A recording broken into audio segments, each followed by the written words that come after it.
Welcome to the Carriker Chronicles, the People's Show. Check the Pulse of Husker Nation. Brought to you by Nebraska Spine Hospital. Ladies and gentlemen, I need a flux capacitor. I need to go 88 miles an hour. I need to go 1.21 gigawatts because I need to live in a different time and place. Because the world we live in right now is a place where football games get canceled because of fourth-string quarterbacks. Perfectly good football games are all set up, safely ready to go in its place, and they get shut down.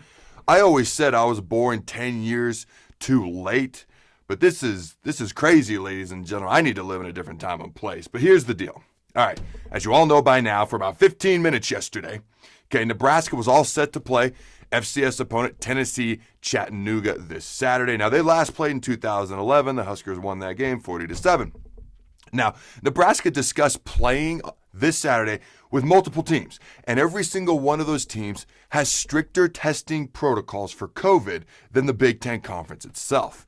They went through many levels of approval to try to get this game versus Tennessee Chattanooga rolling. They were all approved until the final level where it was defeated by the Big Ten itself. Now, Tennessee Chattanooga's entire team was tested on Wednesday night, and they all tested negative for COVID-19. They would have been tested multiple times again before the game on Saturday. Now, I can't help but think, poor Scott Frost.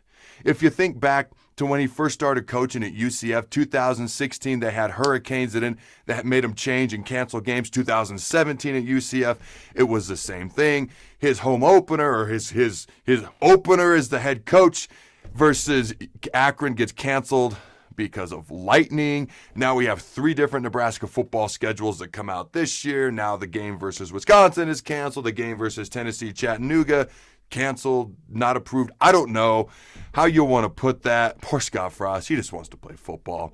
All right. Here's something that's interesting, and I don't know what the final numbers for Wisconsin were as far as amount of staff members, coaches, and players who tested positive, because as you probably know by now, 13 is the magic number. You get 13, you can't play that Saturday. Okay, the last number I heard for them was 12. Now, unless I missed some positive tests somewhere, which is possible, they technically could have played in the game. So it was a little bit of discretion was put there, but this is what I'm getting at. If the Big Ten had the power, okay, because they do, Kevin Warren, all right, what a guy, has the power to shut down the Nebraska-Wisconsin game, and Wisconsin hadn't yet reached 13 positive tests, and maybe I'm wrong, maybe I missed something, then why don't they have the power, all right, to say that if they have the power to shut that game down, why don't they have the power to say that we could play the game? Because they hadn't reached 13. Okay, as opposed to shutting down this game versus Saturday, as opposed to saying we don't play Wisconsin, why don't say, hey, you haven't reached 13, you can play with your fourth-string quarterback and missing whoever else you had to miss, because in the past, we've had to play with backup quarterbacks and the like all the way back to 94 with Turman, you got Kellogg, you got Fife. It's part of football, ladies and gentlemen. It's part of this year's football as well. Now, 21 days. If you test positive for COVID, per the Big Ten's ridiculous rules, you have to sit out 21 days. You have to miss 21 days, which I don't get, but that's the rules. So how is it that Wisconsin seems like they're possibly, here's what I know, they better not play Purdue and they better not play Michigan the next couple weeks. I get the feeling like they're going to somehow. To me, it's pretty obvious what this is. All right, and I saw a national sports writer talk about this. Man, I forget his name. I just glanced at the headline, didn't really read the article. He talked about how Nebraska has the toughest schedule in the Big Ten. What a coincidence. How the bad calls versus Ohio State really altered the end of that first half going into the second half. And shutting down both of these games this weekend. How Nebraska's getting rooked by the Big Ten. Now, I'm not going to sit here and say that is or isn't the case. Probably is. It's pretty obvious what this is.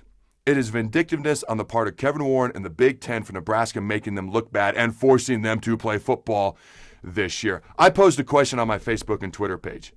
Do you wish we hadn't joined the Big Ten? I'll answer that right here, right now. Yes.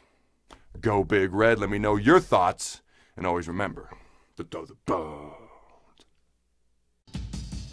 Thanks again to our sponsor, Nebraska Spine Hospital. Ladies and gentlemen, when it's your spine, you do not want to mess around, and experience matters. That's why you can trust the experts at Nebraska Spine Hospital, the region's only spine-specific hospital. They are the best at what they do.